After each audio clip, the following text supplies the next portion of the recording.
And now, it's time for Southern California's sports fishing voice. Let's talk hookup. For the next 2 hours, join Pete Gray, Rock Cod Rick Maxa, Corey Sandin, and this week's special expert guest for fishing information, new techniques to catch more fish, and the most current scoop on what's happening in the water. Let's Talk Hookup is sponsored in part by Ford, the official truck of Let's Talk Hookup, and Shimano Rods and Reels. Fish with the best. Shimano. Get ready for the fastest 2 hours on radio with the hosts of Let's Talk Hookup, Pete Gray, Rock Cod Rick Maxa, and Corey Sandin. Good morning, anglers, and welcome to Let's Talk Hookup. Man, do we have an awesome show for you today. I'm back, and it's good to be back, and a big thanks to Brandon and Corey for covering while I was under the weather, but Corey and myself going to have a great show for you today. We got the boys from Cal's Custom Built Reels. Eric and Cal are going to be in here talking questions. This is the Reel Gurus show. There is no doubt nobody knows more about fishing reels than the two guys sitting across from Corey and I. You stay tuned. It's going to be a fun one. You're listening to Let's Talk Hookup, Southern California's sport fishing voice on the mightier 1090 ESPN Radio. Inside information is everything when it comes to catching fish in Southern California. You need a code group to connect with what's happening on the water. FishDope.com is your code group. Inside information available at your fingertips 7 days a week, 24 hours a day. FishDope.com really does help you catch more fish and burn less fuel. FishDope.com is the only fish finding service with a spotter plane, along with a crew of top anglers on the water almost every day that report actual locations and catches. They become your code group. You get daily catch reports from Point Conception to San Catini, 365 days a year. FishDope.com has online planning tools, temperature and chlorophyll charts, hot bite icons, and more. Take it from me, if you don't have FishDope.com, you're not part of the in-the-know crowd. Membership is affordable and good for an entire year. Plus, use the special code to save $20 on a new FishDope.com membership. Check it out today. FishDope.com. Catch more fish, burn less fuel. Saturday, November 4th, it's Tackle Day at Fisherman's Landing in San Diego, and it's our largest sale ever. Plenty of seminars by saltwater experts and over 20 reps from tackle manufacturers like Seagar, United Composites, Power Pro, Shimano, and Olakai. Don't miss all the great seminars, the huge raffle to benefit Rollo Kids, the popular casting contest, and of course, the huge sale. For the best ever tackle bargains, check out Tackle Day at Fisherman's Landing, Saturday, November 4th. In San Diego, the future belongs to everyone. So Ford engineered the truck of the future for everyone, the Ford F-150, available with a Pro Power onboard generator. What a great addition for anglers. There's also a variety of cab configurations for whatever you need to haul. The truck of the future isn't created for just a few. It's created for us who love the ocean and the outdoor life. Ford F-150. Test drive one at your local San Diego County Ford dealer today. They'll be glad to hook you up. All right, welcome back to Let's Talk Hookup. Rick, the boys are in the house. No doubt, man. Right. Yeah, Eric and Cal, Corey, this is always a fun one. There's so much cool stuff, and I don't think that there's ever been a reel that's been made that these guys couldn't make just a little bit better. Some of them a whole lot better, but I don't think there's anything that exists that you guys couldn't put a wrench and a drop of oil to and a tweak here and a tweak there and change it for the better. That's what we specialize in. We build reels individually. We're not production. We only build it to try to match the customer, what he wants. I think that's the thing that I've liked so much about Cal, having you and Eric in here over the years is, and working at the tackle store at Fisherman's Landing. Like Cal's been and Eric, been a very important part of our business and our fleet and our fishing. And I've only got to be here for a scratch of the timeline, but long enough to get to see how things have changed over the years of Cal's reels, and even kind of the name of the business has evolved, and I would love a little rundown of how Cal's kind of got started and like what you did versus what you do. And I always love hearing you say that you're busier now doing something completely different than when you started. Yeah. Well, the whole thing started was by my wife, Nancy. She bought me a Penn 50 SW.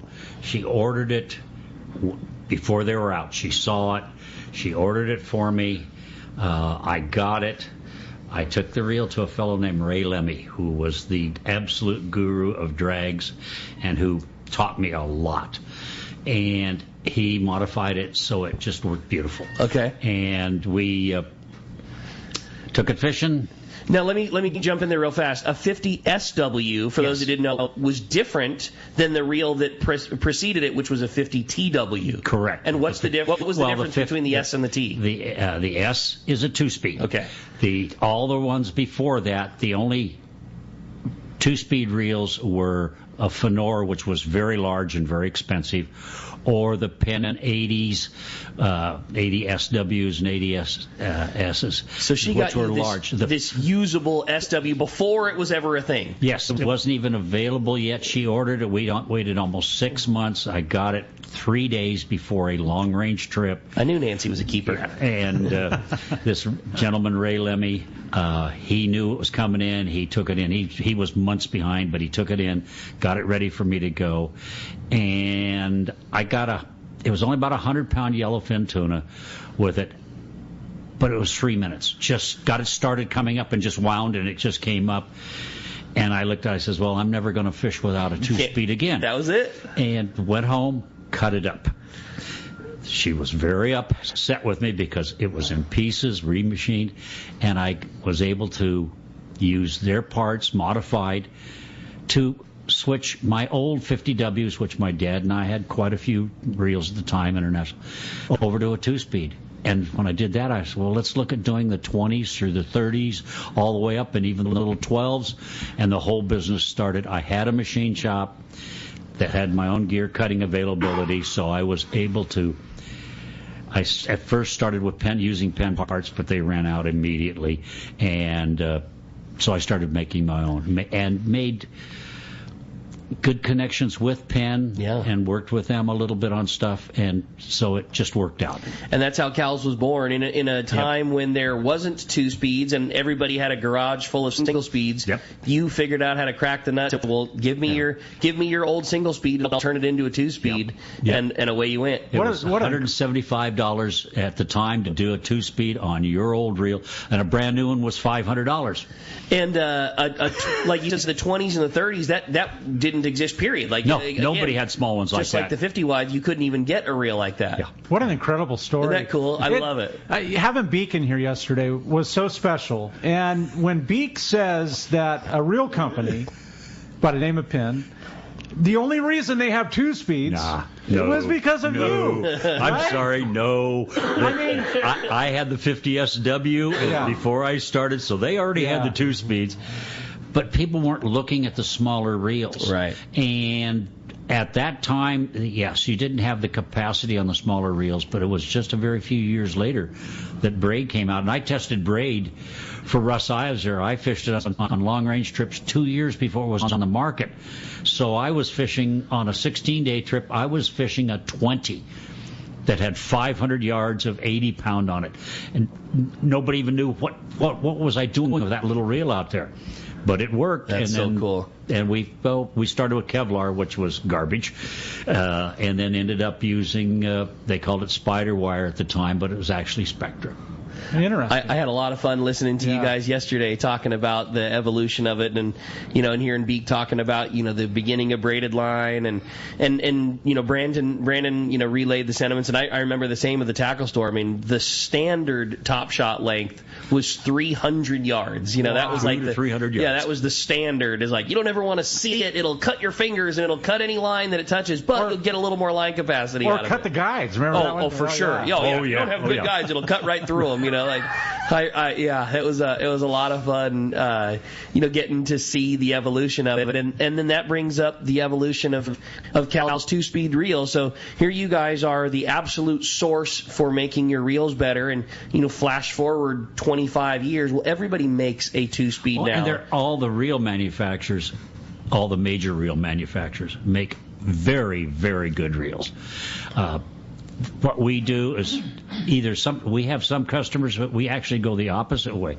We just got done doing 30 VSXs for 30-pound tests. Sure, that you detuned. We detuned and matched it out, so the guy, he wanted about 20 to 22 pounds of drag at full. Mm-hmm. But to have the range all the way on the slider. So we had to rework that whole cam and spring configuration to bring it in so that he could fish. He's fishing giant bluefin with 30 pounds. So that is like a great thing. And Eric, I'm hoping you could explain, like, I think that's one of the things that you guys do that tricks a reel out more than anything else is give range in a certain drag pressure. And maybe you could talk about like what that means and like why it's, you know, why it's not from the factory. Like, that was a perfect example. If you started to push that drag forward on that 30 wide out of the box, you probably only see 20 pound for an eighth of an inch, and then it's extreme high or extreme low. Could you give us kind of a rundown on how drag works and what it means for you guys to give range? Yeah, good morning. Good morning. Yes, and good morning, by the way. The brains of the operation. Oh, yeah. The brawn, more like I know, it, right? I'm kidding. Good morning, buddy. Yeah, so, I mean, if we're sitting around and there's four of us, we may all fish the reel completely different. Just pick a model that, like we talked about, a 30.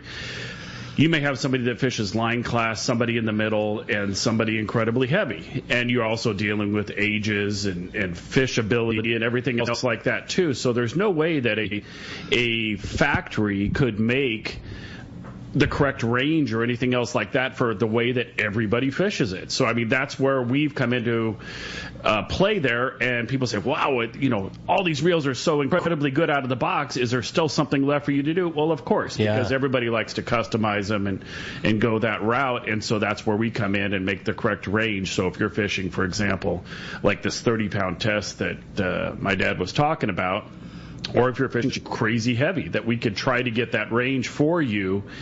And some guys are incredibly specific about, they know exactly what they want.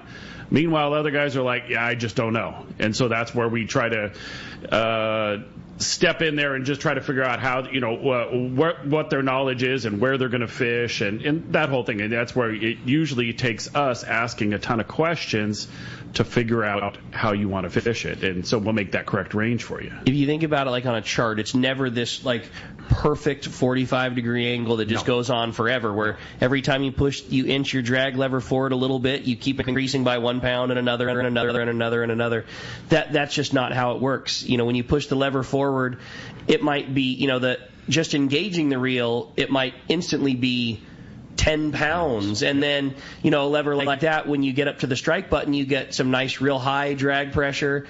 But then when you go just beyond the button, it goes to so heavy that you couldn't, you couldn't. Exactly. It would break your line kind of thing. And you guys will get in there and adjust that so that if a guy is fishing a little bit lighter line, you've got a lot of range in those 4, 5, 6, 7, 8, 9, 10. And then once you get up to 12, then maybe it starts to jump real high. Yeah. But the range is where you want it. Or the opposite. Right. If you're fishing 100 pound, you've got a lot of range in the 20 to 35 pounds of pressure. You may not have real tight increments at 4, 5, and 6, but who cares? Because you're not using that. You're not using that. You build the reel for you. Yeah, when you slide a reel into gear, I like to have just a very light drag.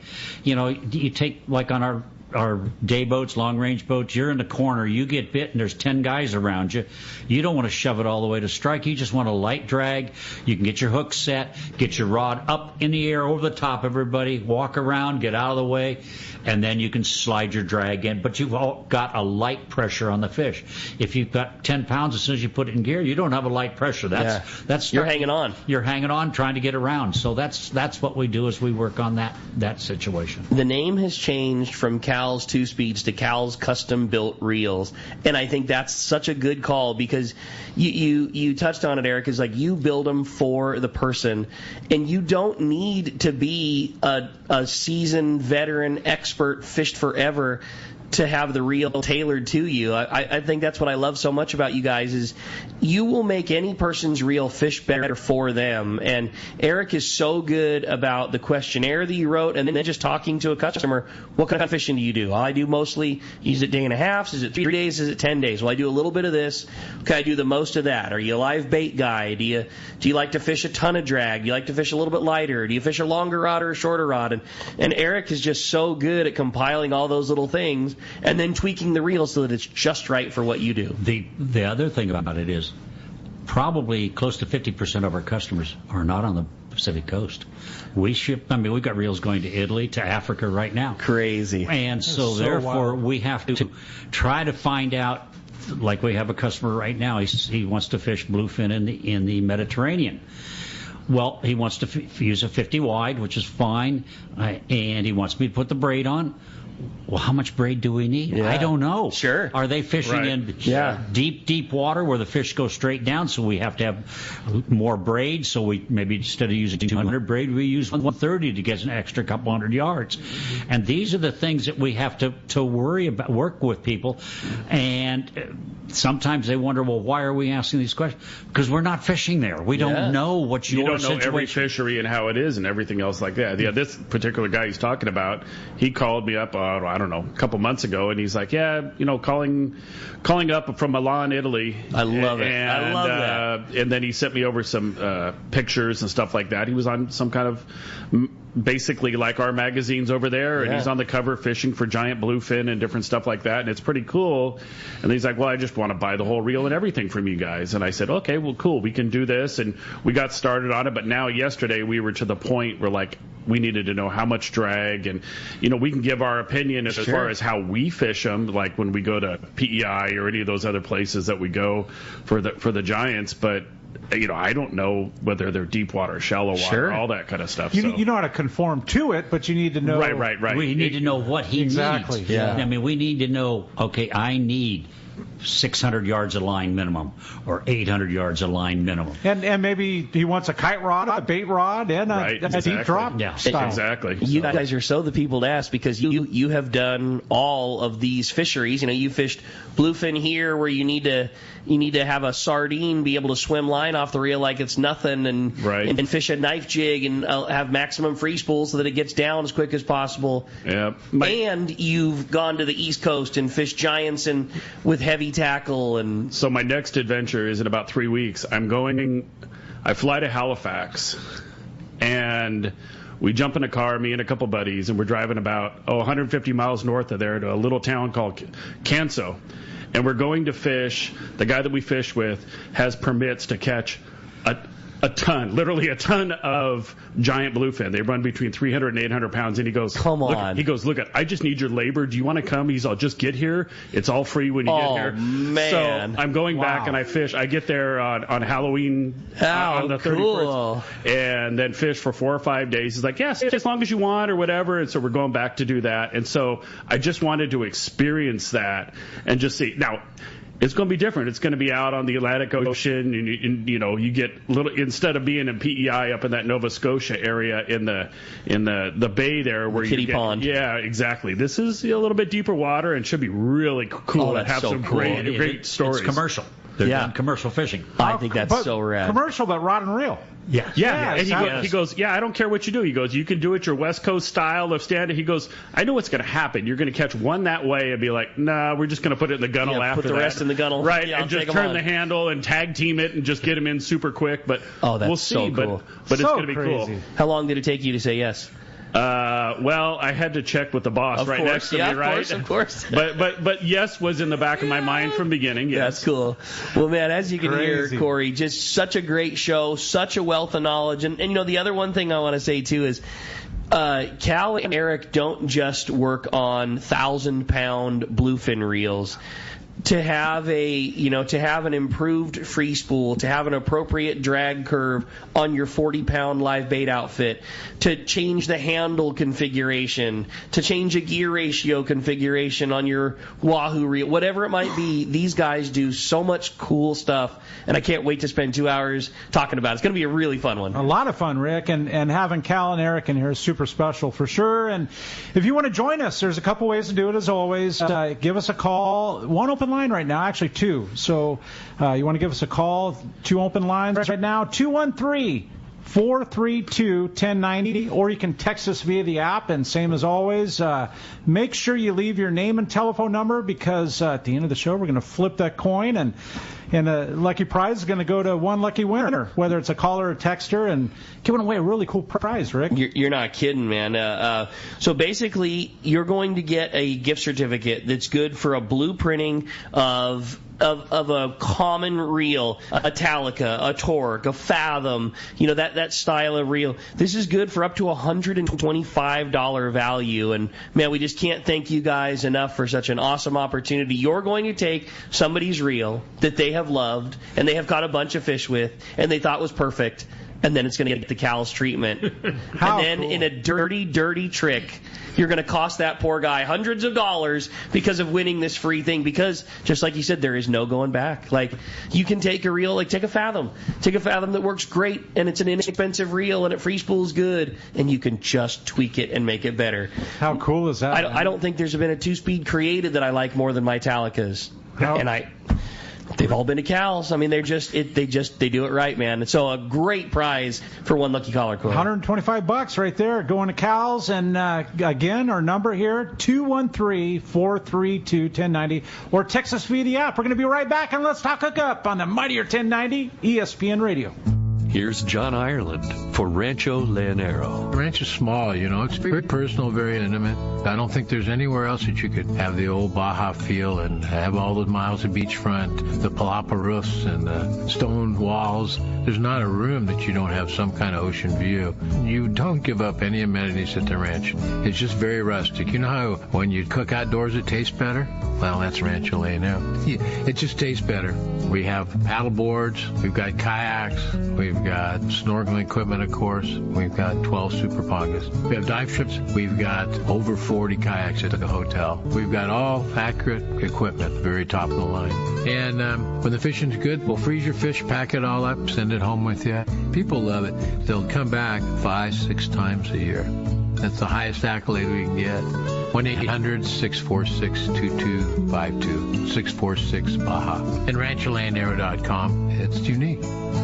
Hey, this is Rosie with Cedro Sport Fishing. We have always been the leader in fishing trips to Cedros Island. We have set the bar even higher with our second lodge opening for the 2022 season. Side-by-side lodges sitting on the cliff's edge with relaxing ocean views. With direct flights departing through the CBX in San Diego, we are committed to providing first-class service to our guests and an unforgettable fishing experience. Come check out the Yellowtail and Calico Bass capital in the world. Nobody does it better than Cedro Sport Fishing. Call me at 619-772-7570 or check us out at cedrosportfishing.com. Saturday, November 4th, it's Tackle Day at Fisherman's Landing in San Diego, and it's our largest sale ever. Plenty of seminars by saltwater experts, over 20 reps from tackle manufacturers like Shimano. Come check out the new Shimano Talica A, the pinnacle of lever drag 2-speed reels. The Talica features Shimano's Hagani body to prevent misalignment of moving parts under the heaviest loads. When throwing jigs, the Shimano Trinidad is your top choice. For the best ever tackle bargains, check out Tackle Day at Fisherman's Landing, Saturday, November 4th.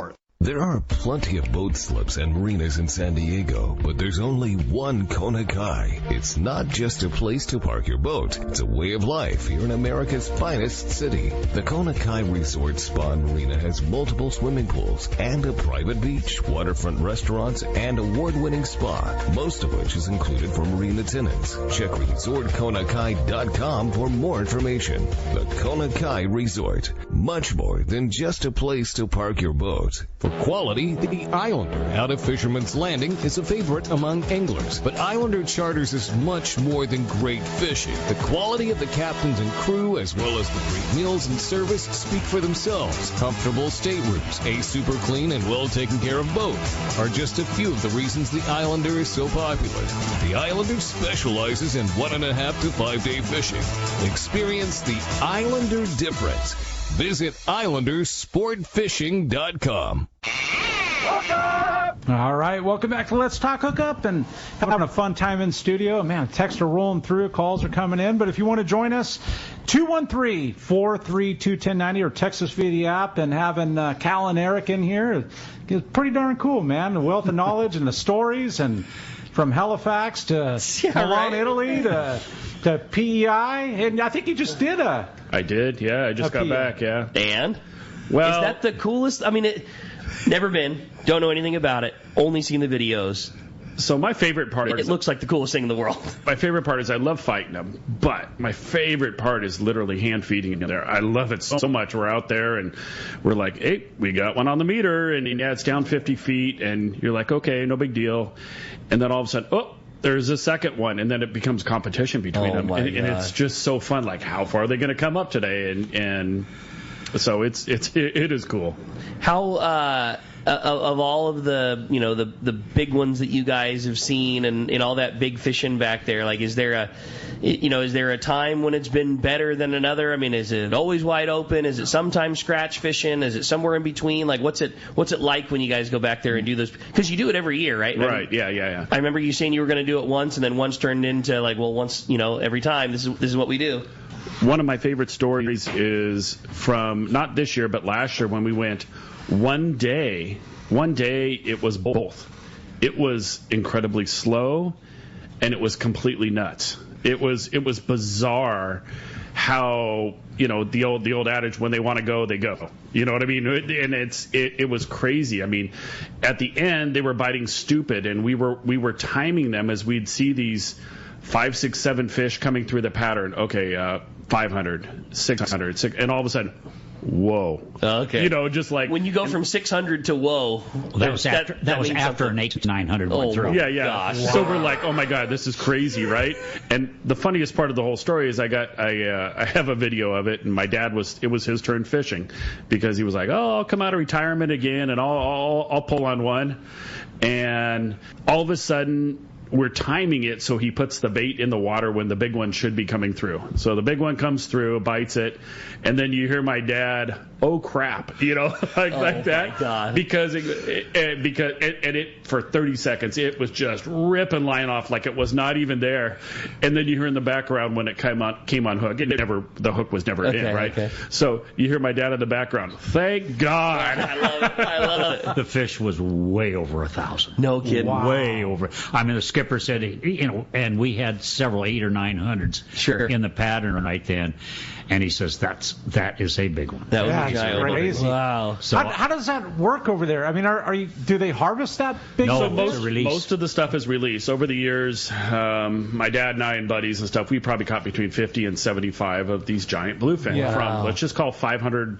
to 1,100. Yeah. So 95% of them have all been released. Okay. Every so often the guys have permits to keep them and stuff like that, and we've kept a couple. Do you pay extra for that kind of a permit? No, we don't get it. Yeah, we don't get it or anything. They keep it. They keep it. They sell it. Hawaiian style. Yeah. But it's pretty cool because he goes, hey, where you guys at? And told him where we're at. And he's like, hey, I got a surprise for you. So when we got there, he goes, hey, I got a permit to keep 3 of them. Wow. And there's 4 of us in there, so I knew my dad would get one, and 2 buddies that were with us, they each got one, so they got to, at least you got to hang your fish, sure. and then those get processed, and that was kind of cool too to see the way that they go about it with coring them and different stuff like that, and seeing like. And only one of those 3 they felt was good enough to go overseas. The rest of them were going to be local around there for stuff. And are they taking the single largest one, banking on weight, or are they looking at the fish and trying to eyeball what's going to be better? Like it's quality of fish. Okay. Yeah, it's definitely the quality. Now, in our particular case, it happened to be the largest one was the best one, sure. But quite often they're finding that these ones, let's just call them from 4 to 7, somewhere in that range, are the best quality ones. And when you're getting up to the 1,000-pounders, 1,100s, and stuff like that, that is just the quality isn't quite there. Interesting. Wow. You don't get to choose which fish you kill. Mm-hmm. When they go out, if they have a permit to kill, you bring a fish to the boat, that's it. Whether it's terrible quality. Oh, I didn't know that. You must take it. You cannot release it. So you don't get to get it boat side and be like, I doubt that one's going to be good. Let's let her go and go for another. When we're going out, they actually have to say, they actually hail the night before as far as letting them know, what are you doing today? Are you doing commercial fishing or are you doing catch and release? Catch and release, right? So you have to let them know in advance, and then when we pull to the dock, the government will not let them get the fish off the boat or anything else like that until an official is there. So you have to call them in when they're there. And I guess the advantage is they're pretty much there every year. Right, yeah. So like you can say, hey, it's highly regulated and all this stuff, but for the most part, they're there every single year. Yeah, well, I mean, highly regulated for a reason. It's successful. That's cool. Well, man, phones are absolutely packed up. I know everybody's dying to talk to you. Why don't we jump into them, Corey? Let's do it. How about Tom? Tom in San Diego. Good morning, Tom. What's up, Tom? Good morning. How are you guys doing? Doing good. Good morning. Good. I want to just thank the lads for blueprinting a Talica 20 that actually you sold me, Rick. That thing still has to catch a big one, but I'm ready. I'm more ready than ever. Thank you. I like to hear that, Tom. Well, boy, you talk about having a perfect reel for it. Yeah, and at their shop, I'll tell you, they have a picture of a big one on the wall. That one, about 700? Yes. That's awesome. Well, Tom, I'm glad you got it, and I'm hoping that you're able to use it on a giant, and I appreciate the phone call and getting us started this morning. Let's head on down south to Rancho Leonero. We got John Ireland on the line this morning. Good morning, John. Good morning, Rick.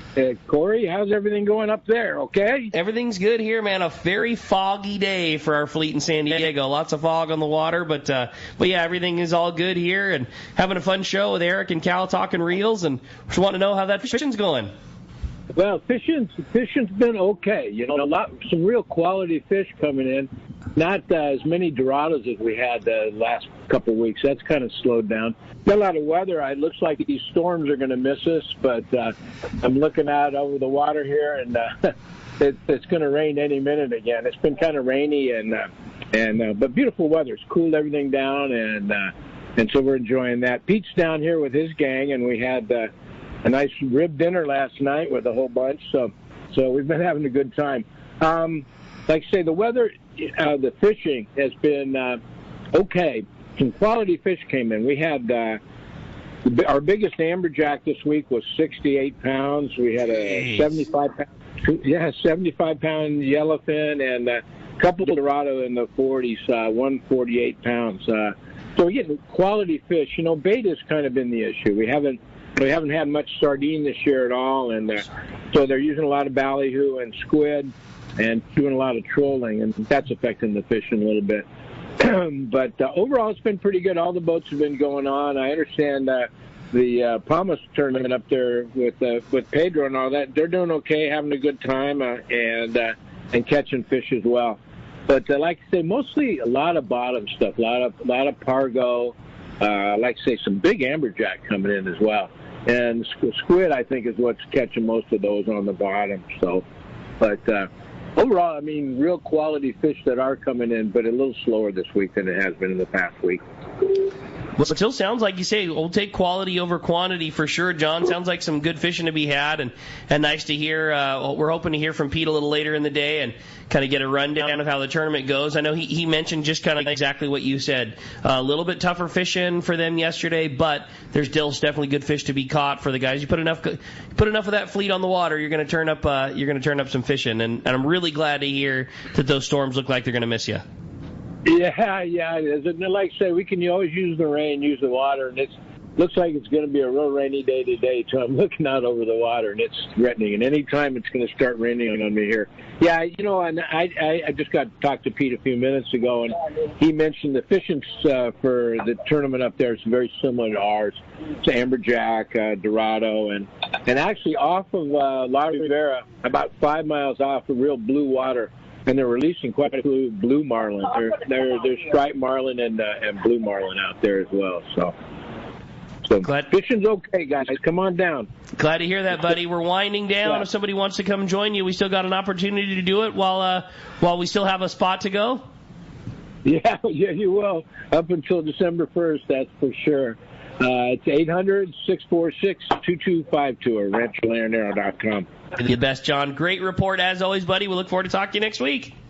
You will, Rick. Talk to you soon. Thank you, guys. Talk to you next week. Very much, John. Appreciate it very much. Well, why don't we switch up to a text now? Again, if you want to get through, it has been a busy morning, like Corey was saying. 213-432-1090 is how we get your phone call. I thought this was a great text. It says, good morning, guys. The handle on my Avet HXW Raptor gets harder to turn when I really increase my drag pressure. I don't get the same resistance out of my Talicas or my Torque. Is that just how the reel is built, or is that a sign of something with my Avet, or is it a sign of something I'm doing wrong? What can I do to focus on finding my fish and not my gear? Thanks for taking my question from Alexis in San Diego and San Carlos, excuse me. You could have a bearing going out that is the sign of a bearing getting a little tired. Now, if you're winding it fast, like for a jig or something like that, I highly recommend that you don't put your lever up very high on your drag. Then it reduces the pressure on the bearing, makes it easier to turn. You still will get a hook in, and when you hook a fish with that's a great point. Yeah, is so many guys will go all the way up to strike, which loads the bearing on all those type of reels. All the lever drag reels loads the bearings, and which causes for a little more friction. By just sliding your lever back to a very usable drag for setting the hook, it makes it a lot easier to turn. But if it's getting really hard, that's probably a bearing going out. That is one of the biggest problems that we're having with all reels now, especially with the deep drop, stuff like that, with the knife jigs and stuff, is you're bringing so much water into the reel that it is causing bearing. And it's every make and model. It does. I'm not going to say it makes any difference if you service it all the time or not, because when the water gets in there, and if it happens to get into your bearing, then they start to go bad. And even more than that, too. It could be the cheapest of bearings. It could be the best of bearings. Water still gets into them in most of those situations. So we're just seeing it, and I know you guys are seeing it in the tackle shop, that guys go, well, wait a minute, I only went out once or whatever it is. My handle's turning hard now. What's going on here? Or I've used it one time, or stuff like that. And they're getting a lot more water. I mean, I know when I go do the knife jig, flat fall, all that other stuff, if my sweatshirt isn't completely wet, I swear I'm not doing it right. You know what I mean? When you're really working at it and bringing it in. Now, if you're going real slow or whatever, it doesn't really matter. But if you're really working it really hard, you're pulling a lot of water on that braid. I mean, you're just describing how much water is coming up onto the reel, right? Absolutely. So, is there a way to, like Ken always talks about, like, rinsing stuff off and then leave it where you can have it and turn things like every half day for a few days? I mean, I would say this. If you turned it a week later or whatever it is. But turn it a little bit, especially just your handle. You turn the handle, give the spool a little spin. Especially if you know, hey, I'm not going to go out for a couple months or whatever it is, because we see a guy at the end of the season, they put it away, and wow, everything was working great. They don't go out for 6 months, and then they were like, oh man, now the handle's turning tired. Obviously, we're talking bigger league than I fish, right? But in my bass reels and in my tranks and up to 400 or 500 tranks, I rinse them off, and I know it's much easier. You open the spool, you open the side plate, pull the spool out a little bit, and I let it air out that way. Is it easy enough with? I don't recommend that on the bigger. Well, not only that. Unless a person is really knowledgeable, you can slide stuff apart, and a lot of the reels now, the way they come apart, you got to be careful that you don't pull some flat parts in there and they bend and suddenly you lose anti-reverse. I got you. Stuff like that. So it's one of those things when you take it apart, you kind of have to reach in and make sure the shaft is actually sliding and not pulling the plates and stuff like that, which have nowadays with the silent anti-reverse, you can pull them out and it bends the little ears on the anti-reverse, and now suddenly you don't have anti-reverse. So my thought, basically, you're telling me is opening a can of worms. It could be. Depends on which model reel you're talking. It's probably not necessary. It's if you rinse it off, do not set it on the left side plate with the handle up. Always set it just on the frame so any water can just roll out and roll out. If you set it on with the handle up on the left side plate, the water will roll to the center, which has got your bearings. So that's a great visual. I know, I get that for sure. Yeah. The hole is there for the water to come out, but let it come out. It doesn't make any difference. It'll still come out around the side of the spool. Right. My opening a side plate ability ended at Newell's and Foros. Like that's it. I take those apart, no problem. You get beyond that, I'm out. I tapped out. It ended with the tranks. Exactly. Yeah. Left side plate, no problem. Anything beyond that, let's put it this way: we don't open ours when we get back on the trips. We just kind of do what he had said as far as cleaning them and wipe them off, and but definitely don't hose them hard spray or put them in a bucket or a shower or a pool. We've seen all that stuff before over years. Swimming pool's the worst. That would make a complete show. We could just talk about the craziness of what we've seen sometimes. About the follies. But that's what, I mean, it teaches you what not to do. Right. There's one more thing that I got to touch on, and you said it, and it was silent anti-reverse. I'm blown away at how many people will just we get to see it all the time in the, at the showcase selling a reel, where if a reel makes noise when the handle's going by, like if you can hear a mechanical dog, guys are, this thing's. I'm the exact opposite. Like I've sent my reels to you guys so they do make noise. That's such a safety. Everything is turning right. Yes. I mean, you don't have to look down and see if the spool's turning. You know it's turning. You can hear it. I like it. I like knowing that there's a mechanical safety that's got my back, but that is a big thing that a lot of people will say is like, hey man, I'm sorry, I can't handle it. Can't handle hearing the click click click click click click click click when the reel's turning in gear. Yeah. The other thing now that's just surprising, I get guys come in and say, well, show them a 20 or 30. Oh, that's too big. It's too heavy. I'm looking. What do you mean too big, too heavy? I used to carry an 80 wide. Well, wait a minute. At that age. You put you on the same show as the Beak. Yeah. Right? Put all you guys right. I love it. These guys don't understand that, nowadays, true, yes, though, yeah, but absolutely. I mean, guys don't want anything bigger, like the Talicas, lightweight. Sure. The Fathoms, smaller internationals and stuff like that. But a 50 or 50 wide, that's just too heavy. Hey, it's safe to say there's an entire generation that's spoiled by Talica and Shimano, right? Hey, listen, we're going to be right back, man. All these good times. You're listening to Southern California Sport Fishing Voice. It's Let's Talk Hookup on the Mightier 1090 ESPN Radio. Low gas prices, great service, and free ice is what Summit Gasoline at the San Diego Sports Arena is all about. For your car, truck, and especially your trailer boat, you need Summit Gasoline. The savings are substantial when you fill up at the Summit, but they don't compromise on service. No way. The great staff is attentive, friendly, and ready to help. When you pull up to the pumps, notice how clean it is, the great sound system, and of course, the low gas and diesel prices. Walk into the Summit Gasoline Bistro and check out the selection of frozen bait and chum, the top-of-the-line Italian coffee, and so much more. Now, hear this. Get 100 pounds of ice free with a 35-gallon minimum purchase, and stock up on snacks, beer, water, soda, and fishing licenses for your trip. Just when you need low gas prices most, Summit Gasoline at the Sports Arena comes to the rescue.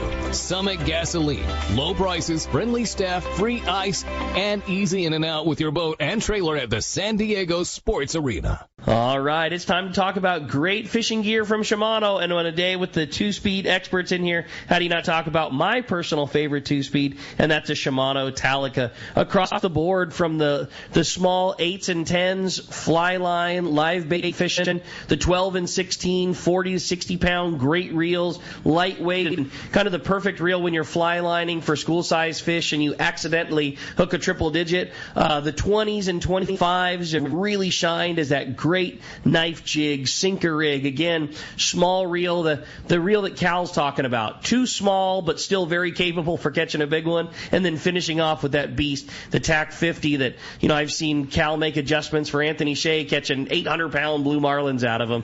Some pretty amazing reels. Check it out. The Shimano Talica, a complete lineup for anything you need to do at your local Shimano dealer. Or for more information, check out fishshimano.com. When it comes to fishing rods for saltwater, there's just one name you need to know: CalStar. Take, for example, the Graphiter series. It's a true graphite and fiberglass composite rod, the finest it's ever been built. And for anglers seeking traditional performance, durability, and quality at an affordable price, the CalStar West Coast series of rods and blanks are the ones for you. Their master craftsmen bring decades of rod building experience to every rod they make. So if you want your fishing rods to be truly state-of-the-art, I always recommend CalStar at fine tackle stores everywhere. It's time for the Power Pro 30-second seminar. I like catching big fish, and I like smaller reels too. How do I make sure that I have the capacity to land the big one? I fill my reels with Power Pro Max Quattro. It's 25% thinner than standard Power Pro, so you get more line on that small reel. Power Pro has a complete series of highly effective lines, including the brand new Power Pro Depth Hunter Offshore, with different colors every 100 feet. Perfect for flatfall fishing. Want to learn more? Check PowerPro.com. Saturday, November 4th is Tackle Day at Fisherman's Landing in San Diego. Come see seminars by saltwater tackle experts, great deals on tackle from Shimano like Terramar rods with TC4 blank construction. Tackle Day at Fisherman's Landing, Saturday, November 4th.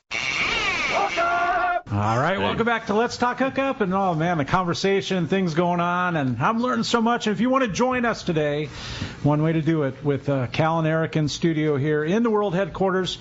Telephone number here, 213-432-1090, or you can text us via the app. And I think Rick's going to survive over there. He's doing all right. But, hey, again, the telephone number, 213-432-1090. We're giving away a $125 gift certificate, man. Can you believe that? To Cal's Custom Reels, and you can transfer that to whatever you want to do, right? Yeah, exactly. The winner could just give us a call and we can figure out what they want to get done. And like Rick said, it's a dirty little trick because you're going to have every reel that you have is going to have to go to Cal's, right? Good luck. Good luck with the rest of them. We get guys that go, oh man, I got like 8 reels, and I said, no, just try one. Yeah. One's good. You can just try one, see if you like it, and then my dad's usually like, and we got you. You're hooked, man. There's nothing like it. Oh, man, with that mentioned, we've got the catch report here, and it's time for tuna in SoCal. And if you're not using Gamakatsu hooks, you're missing bites. The Nautilus Circle Hook comes in sizes as small as a number 4 and as large as a 6/0. And for bigger fish, the Nautilus HD is tough enough, but not oversized. Both come with ring or no ring. You can see your local dealer or check gamakatsu.com. And with that being mentioned, we got the man from Dana Wharf Sport Fishing. Good morning, Brian Woolley. What up, Woolley? Hey, what's up, guys? Good morning. How are you this morning? We're having lots of fun, man. And good, man. Boy, I've been anxious to see that fish has been parked in your backyard for a while, and it's been really fun watching the Dana Wharf boys take advantage. Did we have another good week of fishing? We did. We were busy. We have boats out every single day. That 3/4 day stuff and our all day stuff, we continue to fish that tuna. Again, that stuff, that 209, the 277, 267, that little zone through there off the east end of Catalina a little bit. Light line again was the key to getting bites, especially with the smaller bait. We have beautiful bait, but it's, 4 to 5 inch sardine. So scale down your line size, accommodate the bait with the right hook size has been a big key there. So some yellowfin taken on the sniper jigs as well. But it was the dolphin that was getting the boat stopped this week, and just good old sonar mark. The surface sign with the birds, like on that breaking bluefin, was there, but it wasn't like the big schools. It was small little wolf packs of fish, so that stuff was hard to get on a big boat. Some of the guys in the smaller skiffs, our 4-pack and 6-pack guys, took advantage of some of that fishing, but we were relying on the dolphin and the sonar spots. It's still a good grade of fish. 25 to 35 pound on that yellowfin, and then it seems like you get kind of stopped up on that yellowfin, and some of that bluefin will still find you. That fish has been anywhere from 25 to 40 pounds. So a good mix of fish. As we pushed through the end of the week, though, things did slow up a little bit for us. We were still seeing some fish in some areas, but it wasn't like a big area like we have had the last couple weeks. So hard to say what we'll be doing this next week with that, the reality of, the water cooled off 68 to 69.5 degrees is what we were seeing out there pretty much all day. And then as the sun kind of got on it, you get 70 on the surface. But, certainly things are changing out there. Fish is moving around. The same case for the overnight guys. It seems like everyone's bunched up in the same zone catching fish. Marcus on the Fury was down in that zone. He had, limits of bluefin for some of his 2-day trips and a few of his overnight trips this week. So certainly things are changing. We did fold in a little bit of rockfish into some of our 3/4 day stuff. And, let's be honest, if this tuna wasn't relevant and where it is, we probably would be, leaning on that rockfish already. So, that's just how things are playing out.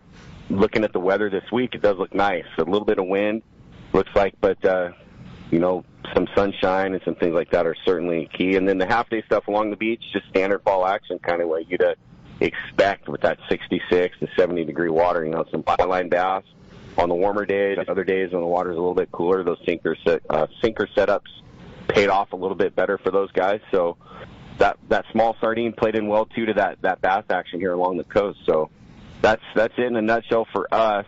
We'll get back out off the beach, I think, the first couple days of this week, just to keep it honest and relevant, and depending on what we see and what we're able to get on the boat will kind of determine how the rest of the week plays out. So if you guys want to hop on a trip with us here, call the landing, 949-496-5794.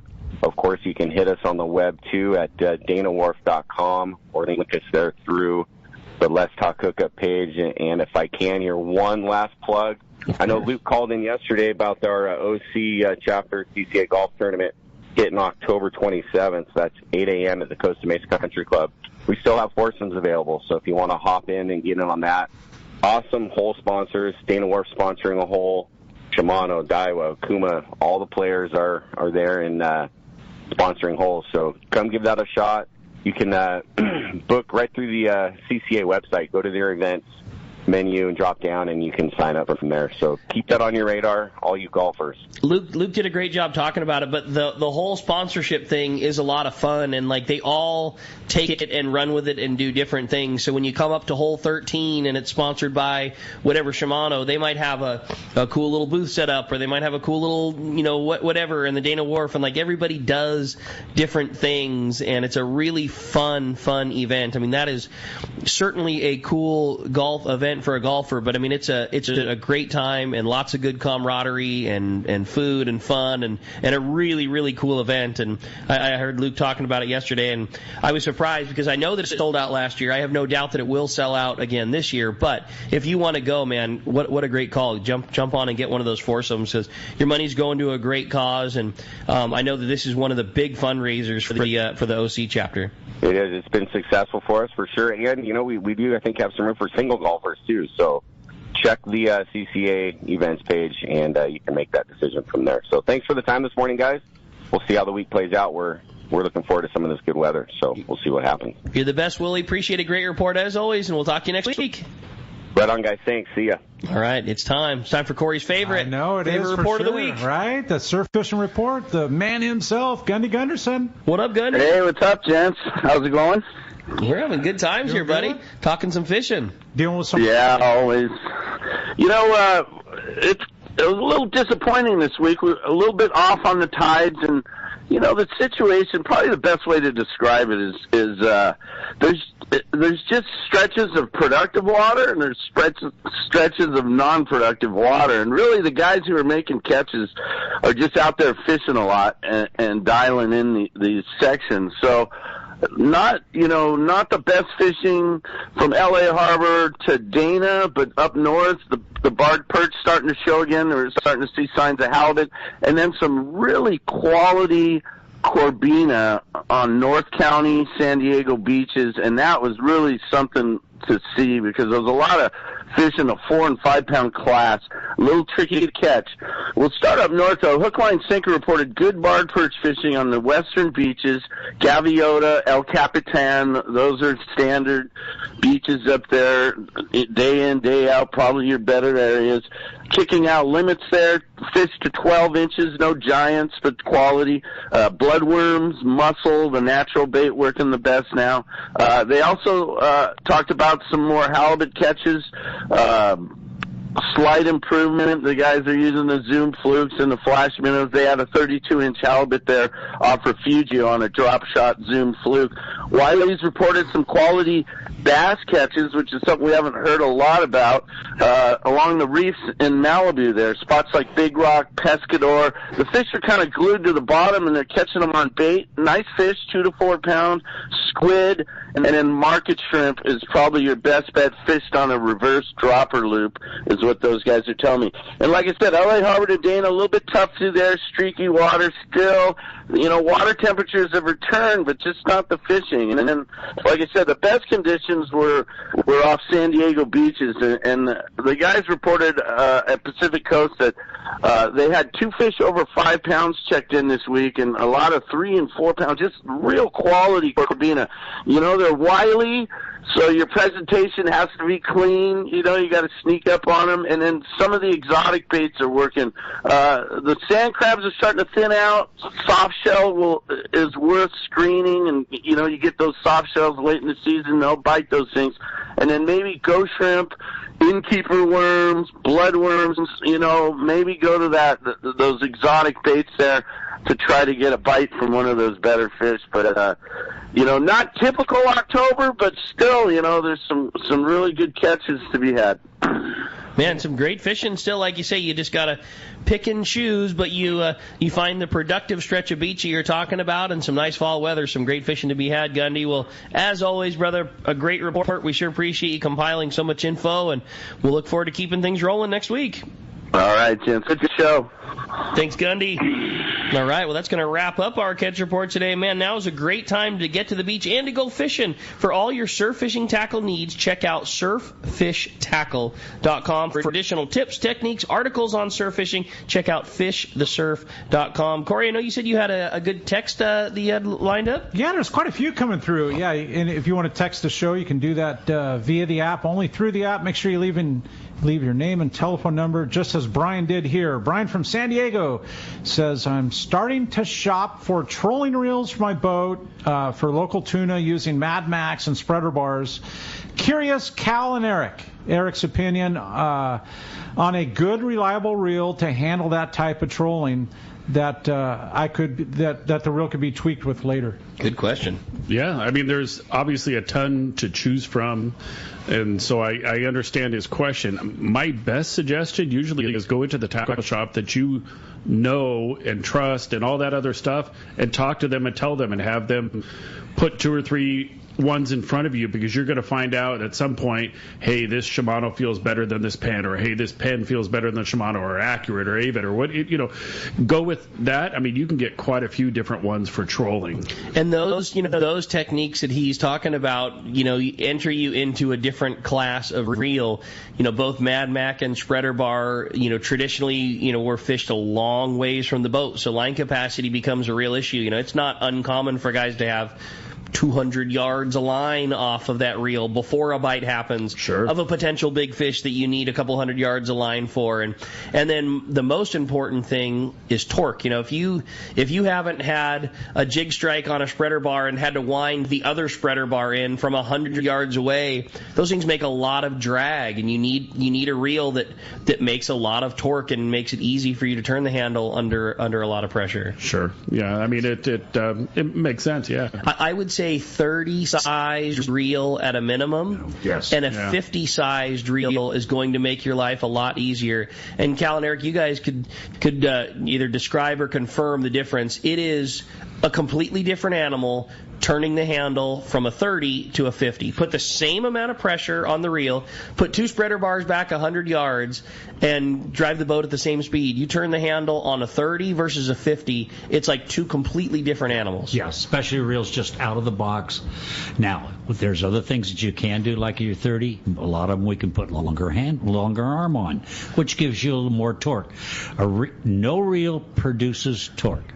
It's you with your hand on the lever. Yeah. On the lever. So it's the reel that conforms and makes it easy for you to turn. Yes, that's right. Yeah. Because if you put a longer arm on it, yes, you have to travel farther in your rotation, but it gives you more torque because it's like a torque wrench. The farther out you use it, the easier it is to get that same amount of inch-pounds or foot-pounds of torque. It's using a crowbar. And That's I right. mean, it's pretty simple, right? And, so you put the smaller handle. Smaller arm, shorter arm on it. Good now luck. you got to push harder. Good luck. Yeah. So, and now the gears on the bigger reels are a little bit, are bigger and thicker, will hold more pressure. But all of the quality 30 reels now will fish 100-pound tests with absolutely no problem whatsoever, strength-wise. Okay, so that's not an issue. It's just when you have the little bigger reel, you have the longer arms, gives you a little more torque, and it's easier to crank. And line capacity, I guess, Mike? Oh, yes, line capacity. I think what Rick said, the 30-size reel, and I more tend to not a 30 wide, because that's harder to put your line back. But I'm a person who prefers that, like the narrow 30, Tiagra International, Avet, Accurate, Okuma, all of those over the 30 wide. If I want the 30 wide's capacity, I'll go to a 50. because it may be just a little bit heavier, but not that much. But it's easier to guide the line on a narrow 50 than it is a 30 wide. You guys do a lot of spooling of spectra for guys. Eric, would you, given that scenario, do you go up to a 50 and take your line capacity that way and have your extra torque, or do you go down to a 30? And I know that you guys will do some custom stacking of spectra. Sure. You'll put a lighter line on the bottom and splice it to a heavier line on the top. When do you make the decision to get your line capacity out of different sizes spectra or go to a bigger reel? It's up to the customer. Mm-hmm. Yeah. Ask the customer. That's the best way. I mean, as I talked earlier, guys take a 50 nowadays, and my gosh, it's so heavy. And it really isn't. The new reels, most of the new reels are quite a bit lighter than the older model reels. But it's just up to the customer. And we get quite a few guys, yacht guys will more tend to go to the Tiagras or the Internationals, the bigger reels, because that's what everybody else does. Mm-hmm. Okay, the guys on the long range boats or on the day boats, well, everybody's got the smaller reels, so that's what I want. So you kind of have to know what the customer wants. That's a good call, man. I dig it. Really interesting information, right? Hey, we're at the top of the hour break. We're going to be right back, and let's talk hookup. All this cool information. We're going to be right back at Southern California's Sport Fishing Voice. Let's talk hookup on the Let's Talk Hookup app, the Mighty 1090 ESPN Radio. If you're into saltwater fishing, listen to this. Saturday, November 4th, it's Tackle Day at Fisherman's Landing in San Diego. Hi, this is Doug Kern. We are pulling out all the stops on this one. Over 20 manufacturers reps like Shimano and Power Pro. Check it out. All the Shimano and Power Pro product we have, like the new Talica 12 and 16A series. Backed by popular demand, the Shimano Tranks Casting Contest. Cast a Shimano Tranks 500 and Shimano Terramar 90H rod and show your surface iron casting skill. You'll see Shimano Terramar is the perfect rod to handle tough fish. The secret is TC4 blank construction. Match your Shimano Terramar rod with a Shimano Tranks 500 reel. Shimano's X-Ship and HEG technologies in the Shimano Tranks combine to provide massive cranking power with a smooth and effortless retrieve. It's our biggest sale of the year, Tackle Day at Fisherman's Landing. Unbelievable pricing on tackle, clothing, and accessories. Saturday, November 4th.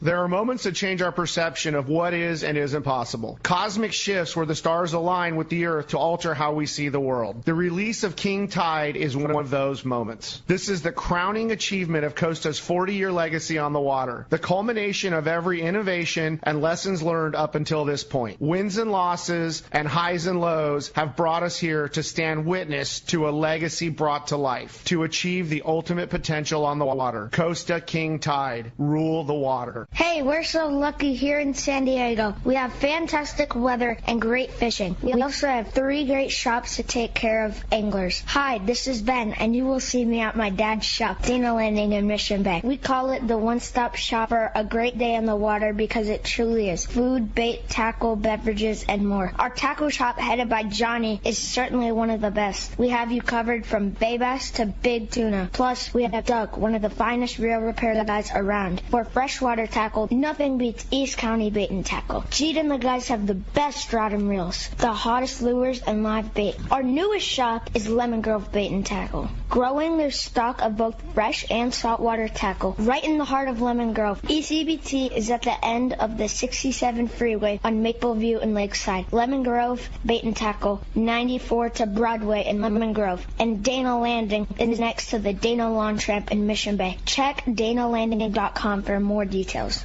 Here's the hot tip on the best fishing LA has to offer. 22nd Street Landing Sport Fishing in San Pedro. They are home to LA's finest open party fleet, including overnight on the Freedom, Catalina Freelance on the Pursuit, half-day trips on the Monte Carlo, and 3/4-day trips on the Sea Angler. For your own private charter, we have the Outrider and Trueline available. There's always plenty of free parking and a fully stocked tackle store. 22nd Street Landing Sport Fishing in San Pedro. Call 310-832-8304 or on the web at 22ndstreet.com. The state-of-the-art long-range sport fishing vessel, the Independence, delivers the top quality, comfort, and fishability you look for in a long-range boat. Veteran captains Mark Bizzano and Paul Strasser built this incredible 112-foot vessel with the most modern technology and luxurious comfort available. Once you go on the Independence, you'll be back. Call Independence Sports Fishing at 619-226-6006 or check IndependenceSportFishing.com.